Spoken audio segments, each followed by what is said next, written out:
Hi, everyone. This is Joshua Hoffman, and welcome to another episode of the Masters in Marketing Agency podcast, where we deconstruct the why and how agency owners found their success and discuss a few things they learned along the way.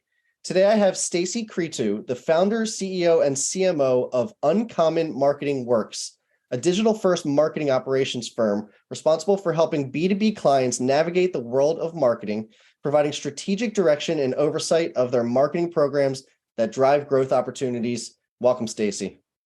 Thanks for having me. After a little hiccup on our last recording, we finally have it going, and I think we're good to go now. So what I want to start with is something I found on your website, which is your values, and you list them as an acronym, which is HIGHT: honesty, execution, integrity, grind, hustle, and transparency. We can definitely dive into those, but where I want to start is how you came up with them. Yeah, funny story. So I was actually, this was, I think last year, I was in an airplane, ironically enough, drinking some champagne. And I wanted to use two words in defining our core values. And like any other marketing agency, we had to, of course, have something spelled out when we defined this. So the two words that I originally started with was honesty and transparency, because it's very important, both from a client and agency relation to, as well as a employee relations, that we are honest and transparent with one another. So how I came up with the rest of the acronyms, it might've been the champagne, but some reason the word height came into mind. I'm afraid of heights, and I was on an airplane. And when it dawned on me, it was then just the effort of putting in the words that meant something to our business. And ultimately, the word height in the description really means for us that as in a marketing world, it's a constant change, just like any other industry, but marketing definitely can change on a dime. And I really equated it to the constant change in the industry, in the practice of marketing, and equated it to climbing or scaling a mountain, which I will never do personally.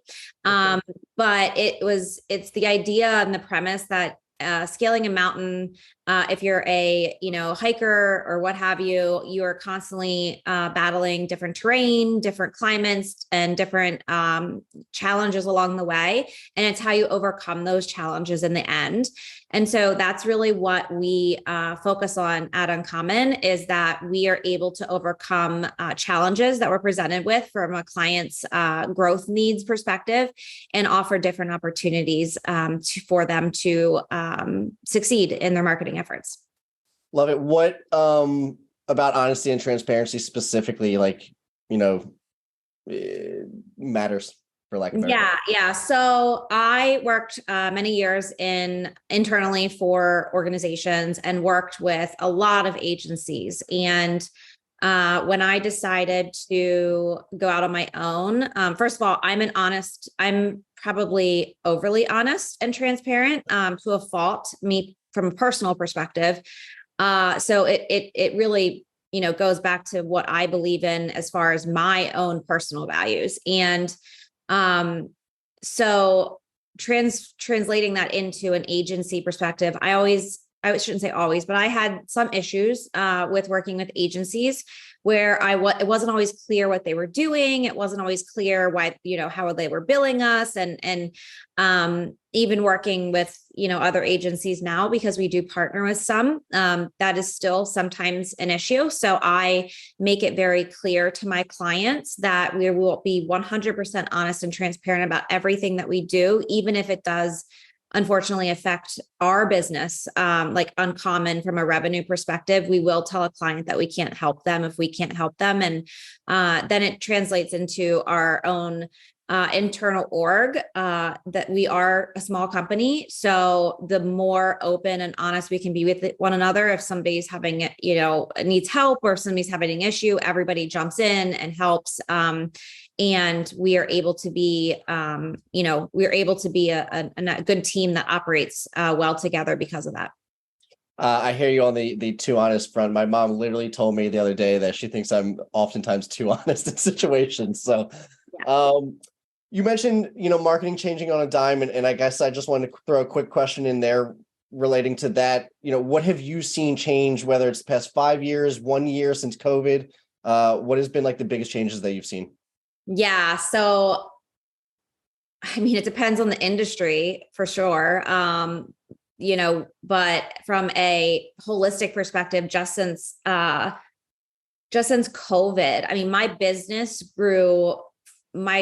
quadrupled during business or during COVID, not business, quadrupled because of the amount of shifting that companies needed to do from a digital perspective. And they had no way of really doing that, or they needed help with navigating what MarTech they should use, how to attract people online, things like that. So, COVID really kind of made companies and businesses relook at how they were doing their marketing. So in the B2B world, it depends on the industry. We did have a lot more shifting from we were doing webinars out the wazoo, of which now we're finding that, a lot of people are having webinar fatigue. So that is something that we've had to shift for clients as well and figure out new ways of providing content to them in a virtual perspective. And as far as most recently, I mean, come on, Chat GTP, AI, how are you using that from a marketing perspective? And people need to understand that. And we use it, but we use it in a very, in a way to build ideas versus actually do the work. So we use it as an ideation platform. And because I've literally used it myself for things and I'm like, so you always have to have a human on the back end to understand the industry, the client, the needs, because it always has to be custom for that particular use case that you're writing. So ChatGPT as of late and all the AI systems, people need to understand that, yes, they're great and you can use them, but you have to use them with the understanding that they're not 100% correct. And there still needs to be somebody internally, whether it's an internal team or an agency, really kind of rescoping whatever ChatGPT is providing. Yeah, I agree. I think like at the end of the day, it needs to have prompts to go in, and the higher quality those prompts are going in, the higher quality the responses will come out. And I think it's a very good thought partner, but it's not the decision maker. And I think you still need that human side to clean up the words, to further the idea, right? Like this thing's not proactive; it's just answering questions that you ask it. Are you able to share any examples of how you've used it, or? So we use it as an example for ideation. So we used it for like blog title suggestions. So we already did the keyword research and we had themes, but we were, we put in pretend, I don't know what the exact, what we exactly put in, but pretend you're an engineer and you want to read an article about, construction safety, and, write me 3 blog topics that use this keyword, and it, spits out the titles, and then we revise based on the client. Yeah, I think people are getting into like this mindset that they might be able to use this to replace a marketing firm or something like that. And I just think that's not the case at all, because you still need the expertise to go in. You still need to understand whether there's personas or like you need to have a marketing knowledge to get the best out of the tool. And at the end of the day, like you can't replace it. Correct. Yeah. And even in that example, again, it provided ideas, but we still had to tweak the final topic. So, right. and still write the blog. Yeah, right, exactly. Something else I found on your website was the phrase outside the box creativity, drive, and leadership. So I just wanted to see if you had any thoughts on that, any best practices to accomplish those things, or anything you'd like to add to that?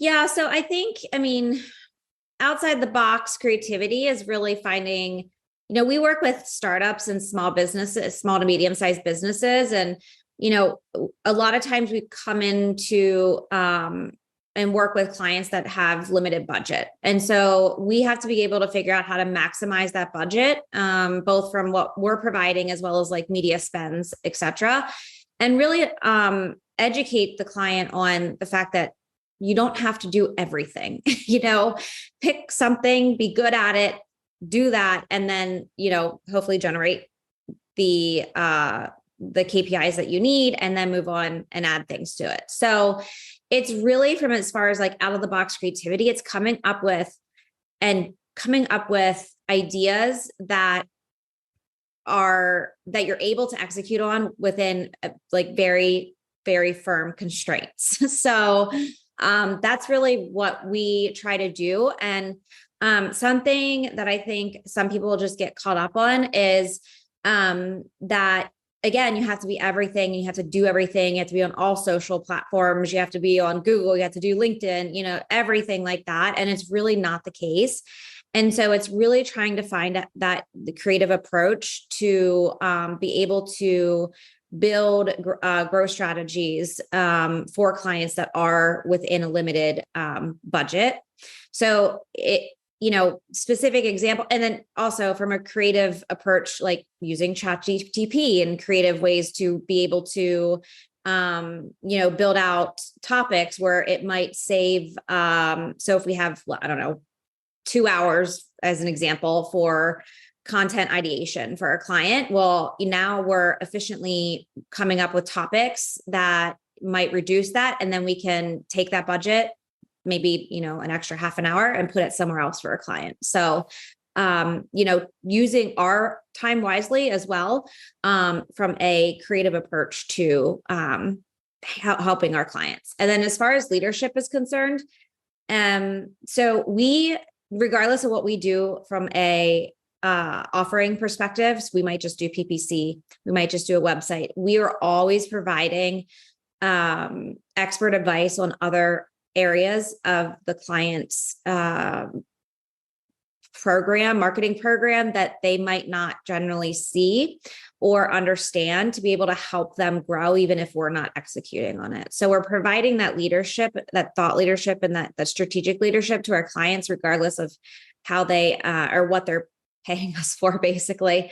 And then from an internal perspective, I lead from the bottom up. So I let my team come up with, processes and procedures and ideas, and I let them kind of lead the way and lead the direction. And obviously I'm there to support them. So speaking of the team and clients and everything, now let's take a step back, and can you just tell us a little bit more about your firm? Yeah. So Uncommon Marketing Works is I call us a digital first marketing operations agency, because most of our clients come to us with the need for an outsourced marketing firm, actually marketing department, I should say. So a lot of our clients are looking for strategic leadership, which we have, and I provide fractional CMO services for clients. We also have account strategists that provide, the strategy oversight. And then they're looking for a team to execute. So most of our clients, we do all their marketing for them from soup to nuts, strategy and planning, all the way down to posting on social and reporting. So that's why I really focus on, why I call us a digital first marketing operations agency. And we do traditional, marketing, like media placements and PR and things like that. But primarily we're focused on, the digital aspect of clients' marketing. I love your company name. I think I might have said that the last time we spoke, but I think it's it's more like a sentence than it is like a company name. And I really like that. So yeah. How did you come up with it? Yeah, I don't know. So I'll be honest, I have no idea. But when I did come up with it, so I definitely, because of SEO, you have to think of SEO. So we definitely wanted to use marketing. I had to use marketing in the URL from an SEO perspective. So I wanted to use Marketing Works because that's a very clear statement, and Marketing Works was taken. So then I did a bunch of brainstorming and brain dumping, and then I came up with Uncommon. So when it came about, it was, it's kind of a play on words. So you can use it in Uncommon Works, Marketing Works, and then Uncommon Marketing Works. And so it's kind of a play on word and uncommon marketing also. So it all kind of like meshes together, and it's their own use cases when you use them separately in different explanations. So it was a brain dump, and I tell you, it took a while, but it's hard. Yeah. I was me and the team for my first startup were in charge of obviously coming up with a name, and it's not easy because obviously once it's done, like it's written in stone, and you need it to work after that, and you can't change it. And I mean, you can, but how did you guys get your first customer? Oh, yeah. So I started the business in 2016, and it was just myself, and just providing consulting services, and MarTech, consulting services. And my first customer, I found, I was running some Google ads at that point, and they were a very small business, and they came in. And kind of at the same time, I got almost within like 2 weeks of each other, I got another customer from a organization that I had belonged to at that point. And so, and then from there, it was friends, referrals, word of mouth, things like that. You stole all my follow-up questions there. I was going to ask you I was going to ask how you got your second customer, and I was going to ask how you get customers now. And I can read minds too. That's right. So therefore, then I want to focus on, the growth of the company and mainly like mistakes that have been made, or, things that just didn't go as planned. So yeah, what are some of maybe the biggest mistakes you've made, or the lessons you've learned from them? Yeah. So, so this, I think, also goes right into our core values as far as height is concerned. And, traversing the world of entrepreneurship, I didn't know anything about running a business when I started it. And I'll say I still know nothing about running a business, but I wing it. So I would say probably a couple mistakes that I've definitely made and have learned from is, just overall client relations, making sure that processes are built out clearly, and contracts are built out clearly, and there's no lack of understanding or communication when it comes to execution between us and the client. That's definitely been something that we've had to refine over the years. And then hiring. To be honest, I think agency life is not for everyone, and it's not for the faint of heart. And so we've had to figure out who our right persona is when we're hiring internally, and have made some mistakes over the years, unfortunately. And typically it's usually, the person that we hire didn't have previous agency experience. They just didn't understand the fast pace of the role. And so, and again, we'll continue to make those mistakes. We'll continue to refine those learning experiences. But I would say probably those are my two biggest things that continuing to learn and refine and hopefully get better at as a business owner. And I think every business owner kind of goes through that regardless of where you're at, especially from an employee perspective, because it's either a fit or it's not a fit. And it's if it's not a fit, we don't want someone to be miserable in their position. So I think those are probably my two biggest, I've had a lot of mistakes along the way when it came to those two things. So a few questions on hiring. How do you identify if you think, obviously, sometimes you just need to be in it, and people are different on interviews than they are in once they start working, but are there any like best practices or anything that help you find if it's the right fit, obviously before they even start working? So it definitely depends on the role. So, if we're talking a project manager versus like a specialist, like we'll just say a paid media specialist who has to execute on Google Ads as an example. We actually, and the Google ad one is probably the key there from an example perspective. And content. We actually make content writers. If we're hiring a content person, we actually not make them.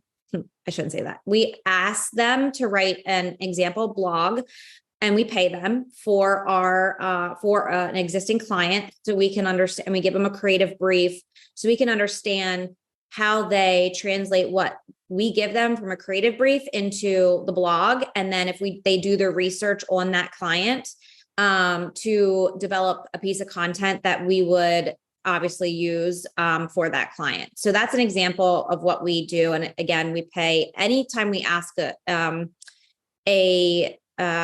hire, like a potential new hire, whether we hire them or not, we always pay them. I think it's very important to understand and important to me.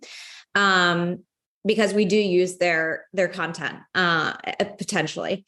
And then same with the PPC, like a PPC person, a paid media, we give them view rights to our Google platform and ask them to analyze a client account and provide feedback on what they would do differently or how they would fix things, but we don't give them specifics. Mm-hmm. So in that case, it's looking at how they analyze their understanding of the platform, how they analyze the client, how they analyze the keywords, how they analyze the optimizations, et cetera. And then from a PM perspective, it's really down to how they can, the understanding of our programs, how they can explain the processes of project managing a client. And then it comes down, and all of it comes down to culture fit at the end. And speaking of culture fit, I think most, if not all of your employees are women. And I just want to really give you a platform to talk about like why that means a lot to you. Yeah. So we are a 100% women owned and run business. It is important to me. I've worked in my entire career has been a male dominated, focused industries. Obviously marketing is, all over, but we still work with our clients are primarily male focused and dominated. And, because I allow, and because I want my team to lead this company and not me lead the company, it's important to me to offer those types of opportunities to women that they may not receive in other companies that might be more male dominated. Not that I have anything wrong with men, but it's a fact. It's a fact that, women, I just read an article the other day that women are not getting as many paid board positions anymore. And it's all dominated by white men. And I think there is still a huge discrepancy in women in any business and any industry. And my company is built from the bottom up, and I help my team. They don't help me, I help them. No, I think that's great. A few questions I tend to ask at the end. If you were to teach something to other marketers, what would it be?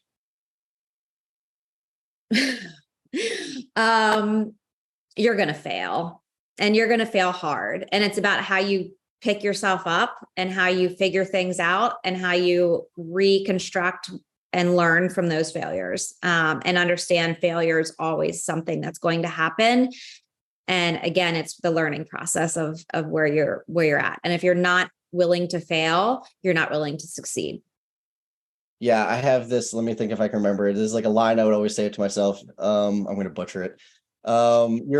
Your fear of regret should be greater than your fear of failure, right? Like you should just jump into something because you're worried that like you'll regret not doing it later rather than like being scared of not doing it or failing at it. So no, I agree. What do you enjoy talking about the most that you normally don't get an opportunity to talk about? I talk way too much about marketing on a literally daily and every second basis, which I love. Marketing is my passion. I absolutely love my profession and I love what I do. What don't I get to talk about? It can be anything, the business, whatever, not business. I don't know. Oh my God. I don't know. We can go to another question if you want to Yeah, think. I mean, I could talk all day about my Frenchies if that makes sense. Like if we had a podcast about Frenchies, I could totally talk all day about it. Because your camera is like faded, you just see a blob. So I know. I saw it. I know. I saw it. We had to do that because sometimes they go a little crazy. So I told you before we hit record, like I would invite that, and even if you have to like turn around and tell them to be quiet or whatever. Yeah, I'm surprised I haven't done that yet. A couple more questions. Are you guys looking to hire new positions right now? Not right now. We actually just had a pretty large hiring I should say spree, but it's not really a spree, but hiring growth. We just hired 4 new people. So at a higher level strategist roles for strategic opportunities that are coming. So we are not hiring right this second. We're always looking, but we are not actively hiring. And any book or podcast recommendations that can be in marketing, business, can be fiction, anything. Oh, you're going to throw me through a loop here.